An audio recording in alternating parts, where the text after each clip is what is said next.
like a game of soccer. You need goals. Without goals, you cannot win. This famous quote applies to my star guest of the week. He's willing to go all the way to make his dream come true. Welcome to another exciting episode of Footie Moments with Nabila. My name is Nabila Fash. Before we get on the show today, let's go on the streets to test your knowledge of the round letter game. Do not move. We'll be right back.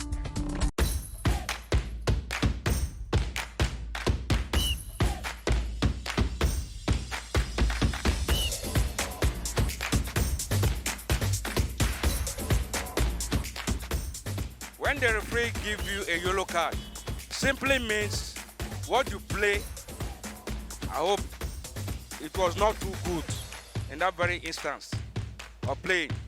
Why the red card simply means you are going out of the field, you are going out of the vision, you cannot play the game that very day. When you attack wrong tack, they will give you yellow card. When you attack wrong, they give you red. That's the difference between yellow card and the red card. Yellow card is given to someone in a football match is when the person is doing things that are not proper the way it's supposed to be, and they'll give you the yellow card for you to be notified that you're not doing actually well, that you amend your doings. So the red card is given when you actually did, like you cross your boundaries, let me just put it that way. So we'll now give you the red card, then you go out. I don't know, but that's the only thing I can say. To my own simple definition, yellow card means a warning card in a football match. Likewise, red card means maybe you should kick off or go out from the pitch of the match for the day. Okay, red card is more like a default penalty when a player is playing rough. So that is, maybe they give you the red card, you won't be able to play for the next match. Then a yellow card is more like a warning card.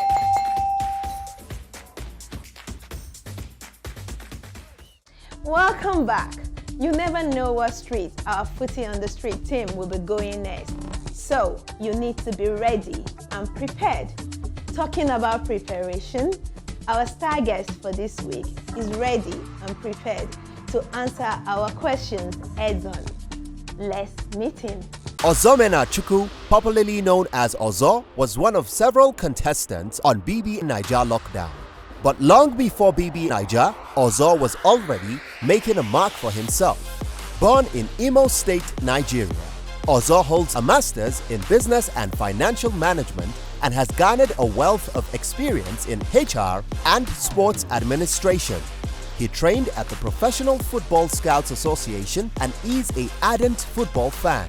Ozo also had a stint at broadcasting as a sports analyst and also as a consultant with the UEFA Federation in Europe.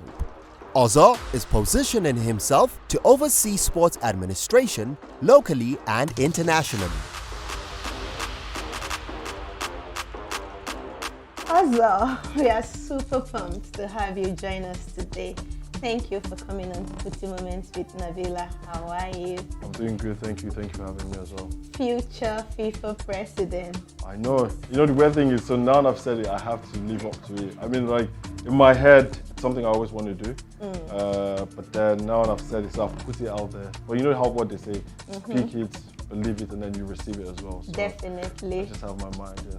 But how did that come about? Like, that's a very big ambition on your part.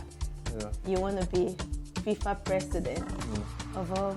Of all things, yeah. Yeah. No, it's that whole idea. I mean, growing up yourself as well, you watch lots of football games, but then every time you're trying to say, okay, who's going to be the next FIFA president? No African actually crossed your mind. Definitely. I mean, we had Issa Hayatou was there as CAF president for the longest time. Then something happened. Yeah, exactly. So it always crosses your mind, and you're saying you always want to see Black people and African people like have the highest seats in world organizations, just like with Ojiwala as well. Yes. So for me, my mind is okay. I should do what it takes. I believe I have what it takes. Yeah. So it's for me now to work and apply myself and get myself. So you come from this family of academics. So how does that tie into sports administration for you? So the good thing is my parents would always let us do whatever we want to do. Even when we had to choose like courses we wanted to study at uni, it's all down to what are your strengths, what do you want to do, what do you want to achieve in life. I mean, my dad is a medical doctor, my mom has a PhD, lecturer. So my two older sisters went with my dad. They both studied medicine, they're medical doctors as well. Then my little sister is a lawyer. So for me, on my part, getting into uni, I wanted to study economics. Now, the bad idea, no one told me you're going to have lots of calculations in economics at uni. So economics at uni is different from what you're having when you're in secondary school. Definitely. So I now got to uni, and then I found out I had lots of calculations to do. But then I now got a lesson teacher in university as well. And I did get a first class degree in economics. But then when it now came time for me to choose what I wanted to do, I always wanted to work like sports administration. And my mom was like, you can't throw your first class degree away. And I went, did my master's in business financial management. But then what I did is I made sure I wrote my master thesis based on football finance. So that was what actually like gave me the first path into football administration. Wow, interesting. Like all them first class, then at the end, football administration. No bad. Yeah, no, definitely, I can't complain.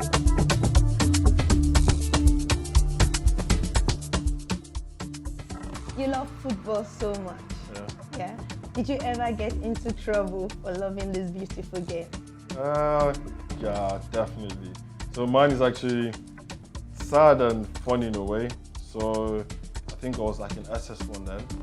So my friends and I, it was the FA Cup final. I'll never forget the Chelsea United FA Cup final. So, and I'm not a United fan or a Chelsea fan. I'm an Arsenal fan. I'm a Chelsea fan. Oh yeah. So no, so good for you. I remember Chelsea won that game. I'll never forget the sequence of that goal was Mikel to Lampard, Lampard to Drogba, and then they won. Chelsea won the FA Cup final.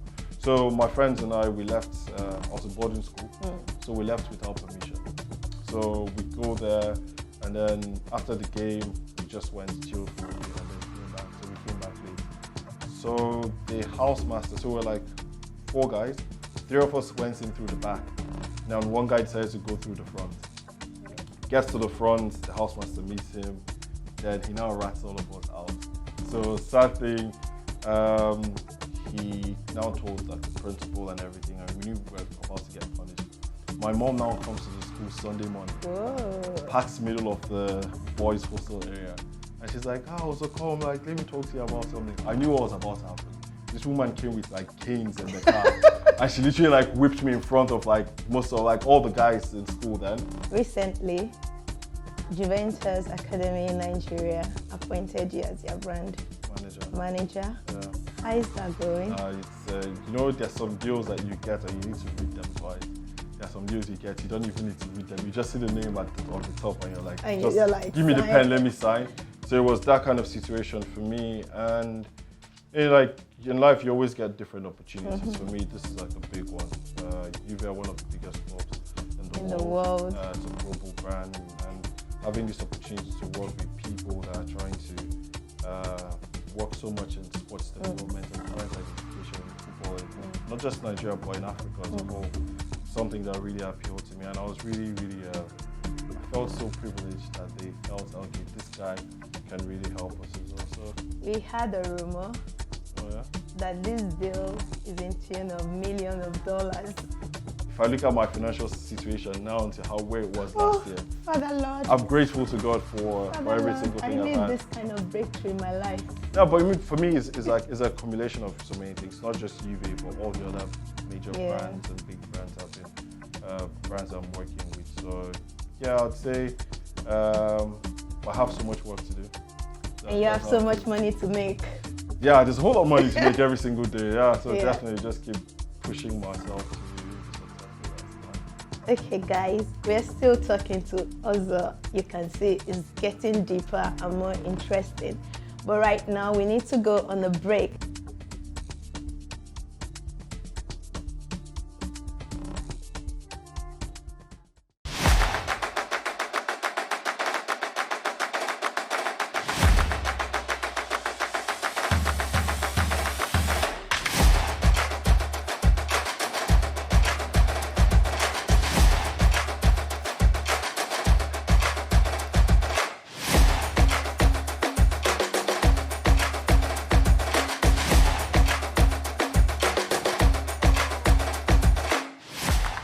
Nigeria has proven for decades that talent can be found anywhere.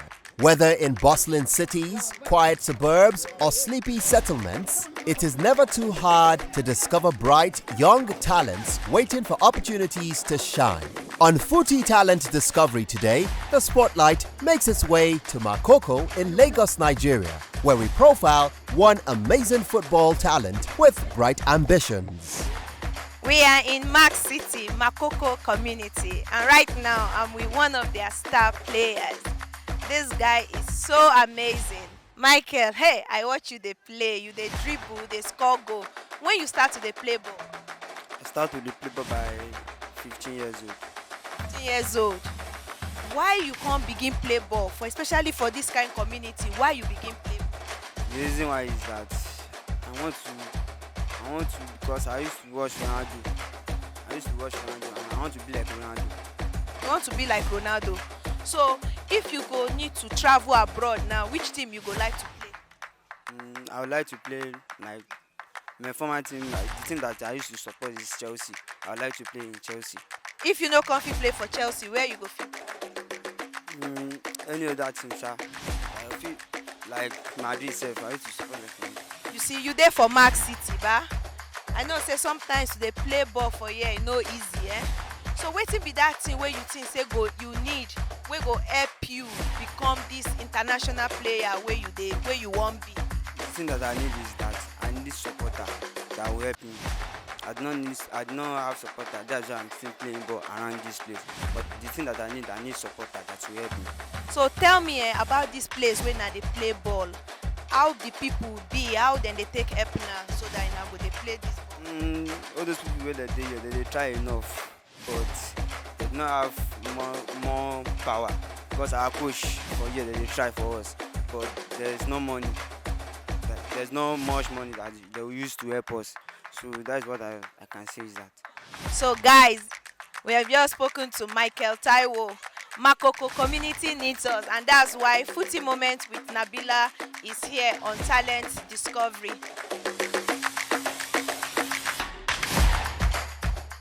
Welcome back.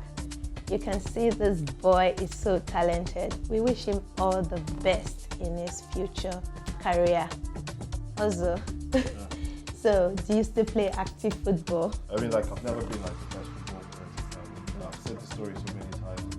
I was like the backup goalkeeper in secondary school. Goalkeeper? Yeah, I was, yeah. And I mean, I really enjoyed it. I was really good at penalties, so most times the school team used me when we got in like penalty shootout. So it's that bad that during the games, I'm actually praying to God that the games will be a tie and then we could go to penalties so I could be able to come and then do my thing. So I wouldn't say I was that bad, but I was the second goalkeeper. The first goalkeeper left secondary school, and then the third goalkeeper became the first and I was still the second. So at that point in my life, I was like, I'm not good enough to go professional. So what I did, I went into the analytical side of the game. Yeah. So I started watching the game and I had like this scrapbooks where I always had like my formations, tactical analysis and everything. And it's when I got older that I knew that I could actually study some courses. That's how I now took a course, talent identification in football from the PFS in the UK. And I knew that, okay, yeah, maybe this is what my calling in football is, the administrative side, not the on-field side of it. But for me, yeah, definitely like the best mode of exercise I've ever done. Okay, so what teams do you support? I'm a huge Arsenal fan. Don't worry. I dislike Man United for starters. I'm not a Man U fan. I'm a Chelsea fan. Yeah, so we are just London rivals. And I dislike Chelsea a whole lot. I dislike Arsenal. Because at home, yeah. So this is how it works at home. My first sister is a Man United fan. My dad and I are huge Arsenal fans. So days when Arsenal and Man United are playing, you have that whole thing where my dad is always telling me, so just make sure that you win. Just don't celebrate too much so Osi won't feel bad. But the irony is, when United win, which they do most times, she'll rub it in my face, but then I can't do the same. You guys don't win though. Yeah, we try. You must be. I remember some games. What was the score the last time we played Chelsea? I don't know. No, you should remember. I can't remember. Because I know that, I mean, you guys just sacked Lampard. We always win you guys. No, I know, but you guys just sacked Lampard. Yeah, but we always win you guys. So that means you guys are trying to rebuild the same way we're trying to rebuild. Okay. No, not small, but Andy, which trophy do you guys win last season? Also, please. We won the FA Cup. Also, can we? Don't rub it in now. I had to do that one. No, I had to do it. You can't hit Arsenal. I don't even know if you guys will make top 4 this season. Well, we don't care, but we won the trophy. You don't care? Yeah, we're starting, but you guys won a trophy as well. No trophy, no top 4. So we're all in the same boat. But this year, we're gonna finish top 4, and you guys might just end up in Europa. Yeah, it's fine, we take it. You are used to it. I know, yeah. Okay, there's something like I know a lot of people want to talk about, and is the football administration in Nigeria. Where do you think we are really lacking? Yeah. What is the problem? Why is our local league not exciting as it should be? Like the Premier League, the La Liga, the Serie A. What's the problem? It's down to, I always say, like the grassroots foundation and everything. Even when I was in the house, there's this Make a Difference campaign Lekwan and I did. And when we had like the papers for us, documents that we had to prepare for the task, there was this weird stat about like 60-something% of football stakeholders had no idea that in the Senate they were trying to revamp how football was going to be made. So it's just like, could you tell me that you want to change or you want to improve my department or my industry, but then you're not trying to get what my input is. Like, it really doesn't make any sense. Yeah. So I think it's down to the structural foundation.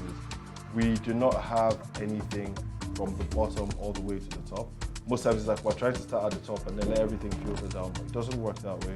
I was fortunate to talk to the coach Gannett for the I spoke to him, and when we were talking, I said, listen, at this point, I know you have a defined football philosophy for the first time. Is it possible to take that defined football philosophy and filter it down through all the youth teams as well? So at a certain point, you take a kid from the under-17 team, plug him into the under-21s or 23s or whatever, and he understands what's needed from him in that certain position, because that's how it's done in the West. Exactly. And that's how they excel. But it's about, do we have the patience? Are we willing to be patient enough and invest as well?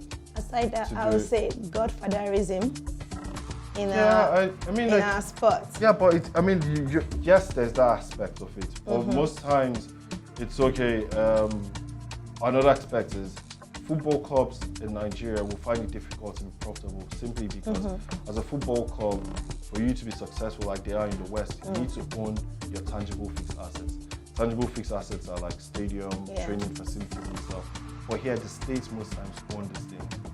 So already you're on the back foot in terms of trying to be financial enough for you to maybe get all these things. So the only people that could invest would be the states. So how committed do you want the states to invest? And like you talked about, the whole godfatherism thing is, are we going to say, okay, yes, the states have invested, but are we going to put competent individuals who could run this thing in those positions? Does Nenge, does she love football? The other time, I know she supports Chelsea, just like you Good do. girl. And there was, so that day, well, no, I do remember, yeah, we beat you guys, because I remember she put out a tweet of like who was going to win that game, and also we won, we beat you guys.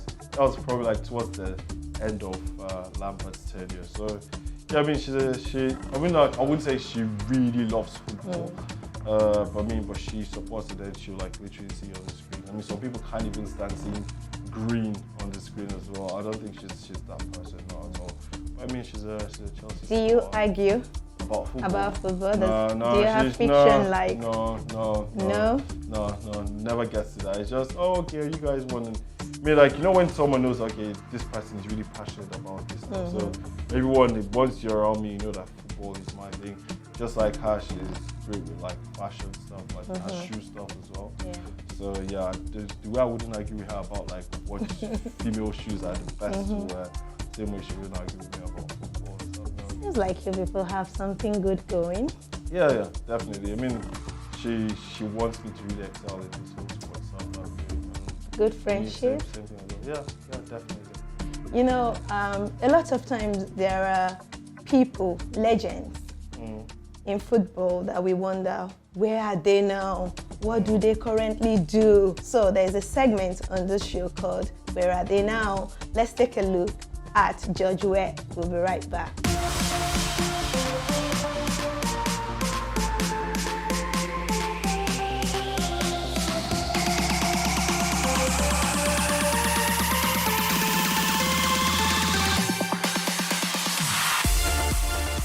George Mane Opong Weah is a Liberian politician and former professional footballer, born in October of 1966. He began his career in his home country of Liberia and spent 14 years playing for clubs in France, Italy, and England. After 18 years, Weah retired in 2003 and delved into politics. He ran for president 3 times, losing on 2 occasions, but eventually served as a senator from Montserrado County.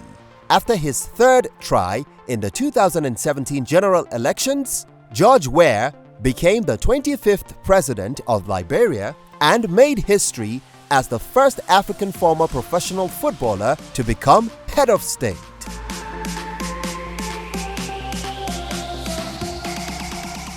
So, Ozo, what legacy do you want to leave behind?